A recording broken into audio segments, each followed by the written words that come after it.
Hello there. Welcome to Just the Discs. We talk about Blu-rays here. And today I'm going to talk about just a handful of releases from the Vinegar Syndrome Partner labels. Just 4 of them. But these are some of my favorite partner labels, so always enjoyable to talk about this stuff. Let us start with one from Dekanalog that is absolutely fascinating. This is called Charlie Victor Romeo. And this is from, I think the movie came out in 2013, but it is based on a stage play. It says when you board an airplane, it's a unique and riveting theatrical experience. Charlie Victor Romeo, CVR, is a performance documentary derived entirely from the black box transcripts of 6 major real-life airline emergencies. And it says when you board an airplane, who are those people in uniform to whom you entrust your life, and what do they really do when things go horribly wrong? Derived from the cockpit voice recorder transcripts of 6 major airline incidents and accidents, Charlie Victor Romeo puts the audience inside the tension-filled cockpits of actual flights in distress, offering a fascinating portrait of the psychology of crisis and a person's will to live to the last second. So this is based on, I want to say, a stage play that was performed circa 2000, 2001. And what we have is basically shot on video. It is a front looking at a cockpit facing out. And you have 2 or 3 inhabitants, the pilot, the co-pilot, and maybe a third person, or a flight attendant of some kind. And again, it's all based on the transcripts from the voice recorded boxes of these incidents. And it's rather chilling, I have to say, even despite being just shot on video. Initially you're like, oh, this is like Plan 9 from Outer Space, but obviously the sets are better because it looks like a real cockpit. But the actors are very good, and they really convey the tension once it starts in these scenes. And so what they'll do is they'll set it up with black credits.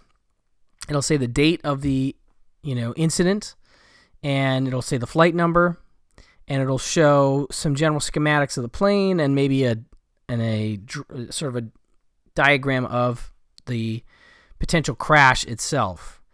But I didn't understand that to begin with. I was like, what's going on? It took me a while to figure out, oh, that's what they're doing every time. Okay. And each one is differing in length. One is, very short. You had a plane crash right after takeoff. But yeah, it is interesting also because they present it here in multiple viewing options, one of which is an actual Blu-ray 3D, and then there's an anaglyph 3D as well as a 2D. And I don't think you need it to be 3D, but it certainly does pull you in a little bit more, like you're actually watching the performance of one of these plays, or one of these sections of the plays. I think the play itself is all 6. But they had apparently airline pilots and people who in the know watch these things and kind of get a sense of how they were treating them. And, it was very effective for those people. They totally feel like this portrays these incidents in a, obviously a non-glamorous kind of stripped down, terrifying way. And it's tough because the filmmakers talk about, or at least the people who worked on the plays talk about trying not to sensationalize, because you'll, run right up to the crash itself and then things fade to black. Then it lists how many people survived the crash. In some cases, none.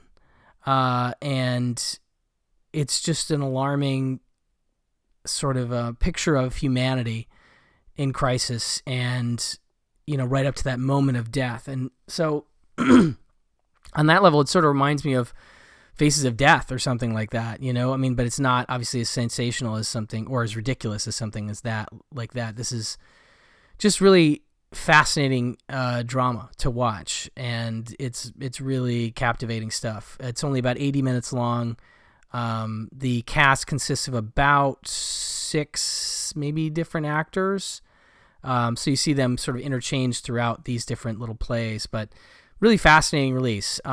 Includes a director's commentary by Patrick Daniels and Robert Berger. Then it includes a bunch of presentations. Well, okay, so sorry, one presentation.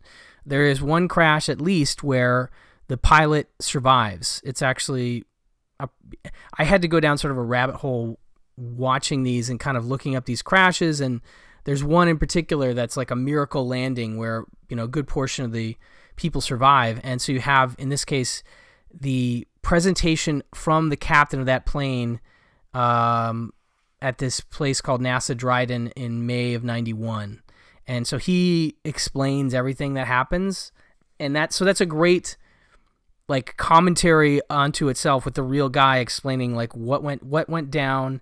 He has pictures of the crash. He talks about how they got him out of the wreck, all this crazy stuff. That's like an hour and 20-minute presentation. That's one feature on this thing.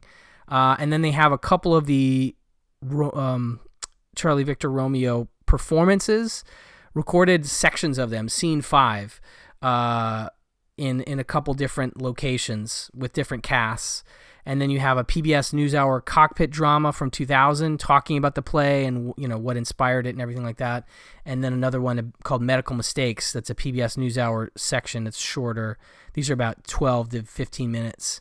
And they're just sort of highlighting the play, or in some cases talking about showing the plays to medical professionals and things like that. So it's really fascinating release. Again, I love, and I've said this before, the variety of stuff that Dekanalog does is really to be applauded, because you just never know what you're going to get from month to month with them. And so another very interesting release from Dekanalog.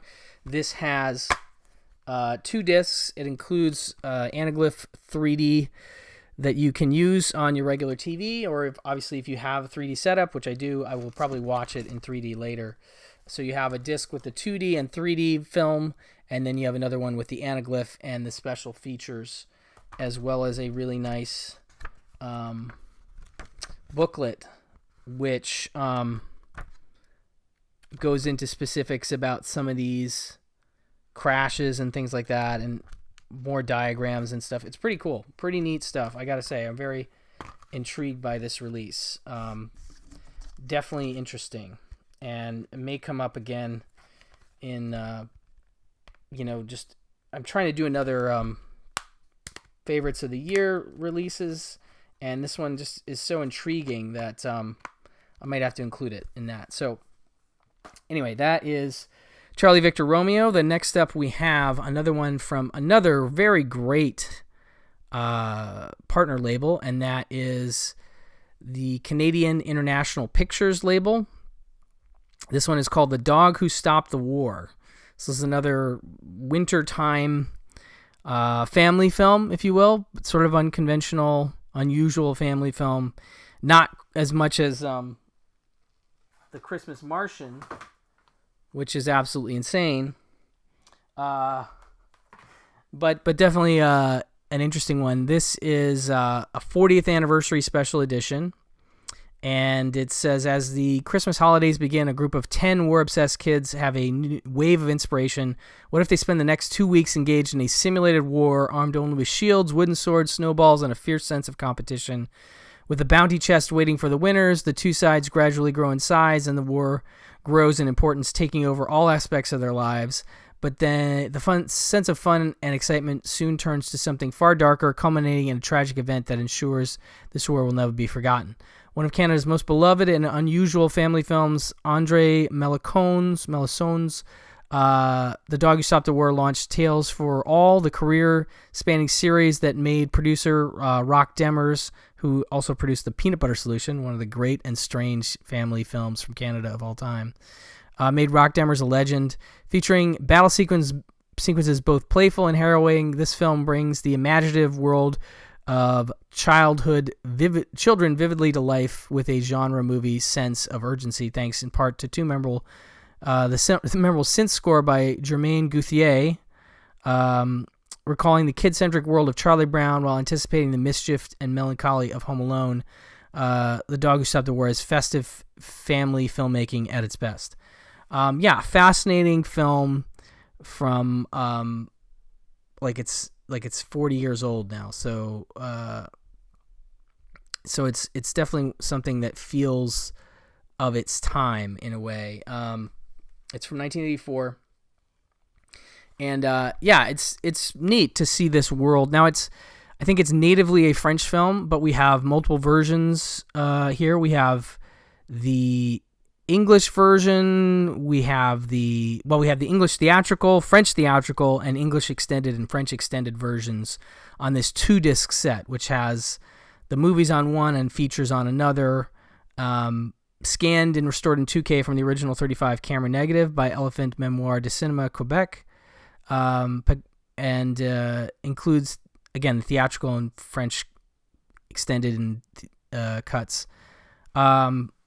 Pretty neat in that they build this giant castle, this giant snow castle, and it's like the greatest snow fort you've ever seen kind of thing. And the title is definitely an interesting one, and it's interesting how that plays out ultimately. I won't spoil anything about it, but there is, like it says, there is something that happens later in the film that is tragic, and it is a tough thing to close out a family film. But I do like the idea of a sort of Charlie Brown-esque world where the parents are almost never seen. I can't remember if you see them at all. I feel like maybe a little bit.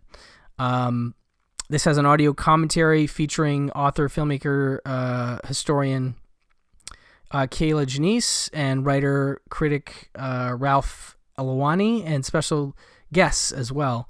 The Dog Who Stopped the War as Time Goes On, 2009, an 81-minute feature-length documentary celebrating the film's 25th anniversary with a new introduction by director Marie-Hélène Copty, and that introduction is 4 minutes. Love and War, 2023, a 37-minute new interviews with stars Marie-Pierre Demour and Cedric Jourde.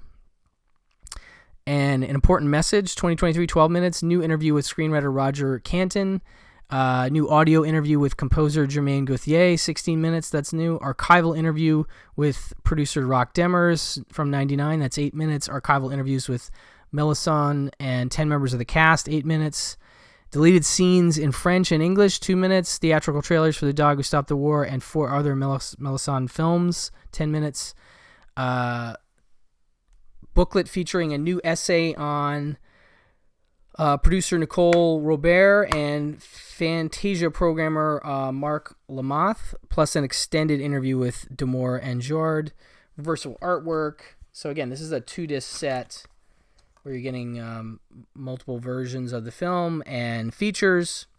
So they really go all out with Canadian International Pictures. Definitely one of the best partner labels, hands down, that there is. Next up, another great partner label. We have the newest disc from Deaf Crocodile. And this one, a unique and almost indescribable mix of gothic fiction, steampunk gadgetry, slapstick comedy, and romantic opera. Director Ulrich Lipsky's Wonderfully Bonkers Delight has elements of The Fearless Vampire Killers, Terry Gilliam, Mel Brooks, and The Benny Hill Show. This is a film called The Mysterious Castle in the Carpathians. And I love those mix of influences based on an 1892 Jules Verne novel, The Carpathian Castle, which partially inspired Bram Stoker to write Dracula. The film follows Count Talek of Toloco on the trail of the Count's lost lover, opera singer Salsa Verde, only to discover she's been abducted by a fiendish Baron Gork of Gorsany, whose castle home is filled with bizarre inventions of a mad scientist or Fanic, littered with puns, sight gags, and non sequiturs. Later in Werewolfston, an invented dialect, a detached golden ear for eavesdropping, a staff topped by enormous TV eyeball. Mysterious Castle has the third was the third fantastical film from the team of director Lipsky and writer Jiri Berdeka, after their much-beloved musical Western spoof Lemonade Joe from 1966. Very curious about that one. And their detective horror satire, Adela Has Not Had Supper Yet from 1977, both major Czech cult hits. Let's see here. So this is from 1981, a 97-minute film. It's a square aspect ratio, Region A, and it's a new restoration of Mysterious Castle by Craig Rogers of Deaf Crocodile, always doing great work there as Craig, so that's going to be good looking, I'm sure. A new video interview with Czech film critic and screenwriter Teresa Brdekova on her father, Jiri Brdeka, writer of The Mysterious Castle. That's in English. New essay included in a booklet by film historian and expert on Central and Eastern European cinema, Jonathan Owen. New audio commentary by Teresa Brdekova and Czech film expert Irina Kovarova of Comeback Company. And two eerie and stunningly beautiful Jiri Brdeka animated short films. The Love and the Zeppelin, 1948, 9 minutes.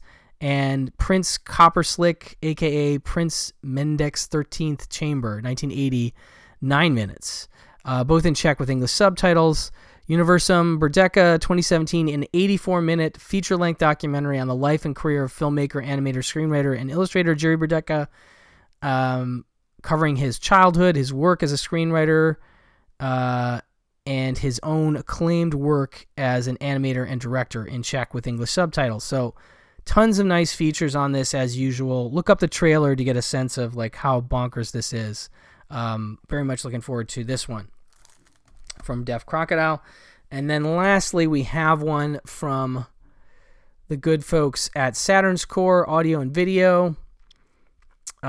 This one is called Scrapbook, and it is from 1999. It says Leonard is a depraved serial killer who is documenting his atrocities by keeping a scrapbook of the torment he inflicts, forcing each of his victims to personally chronicle their horrific ordeal within the pages before experiencing their grim demise. When he abducts Clara, she too must unwillingly add her suffering to the pages of the book. Filthy, naked, and trapped amidst decaying remains of previous victims, Clara is repeatedly beaten, raped, starved, and humiliated by her unhinged captor.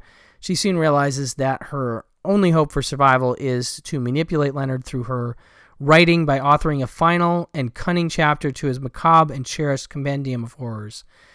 Voted the best independent film of the year, 2001, by Rue Morgue magazine, the raw and claustrophobic scrapbook heralded a visceral and transgressive turning point in the career of visionary Missouri-based video auteur Eric Stanzi, who did Savage Harvest, Ice from the Sun, Ratline, boasting a fear and awe-inspiring performance by lead actress Emily Hack.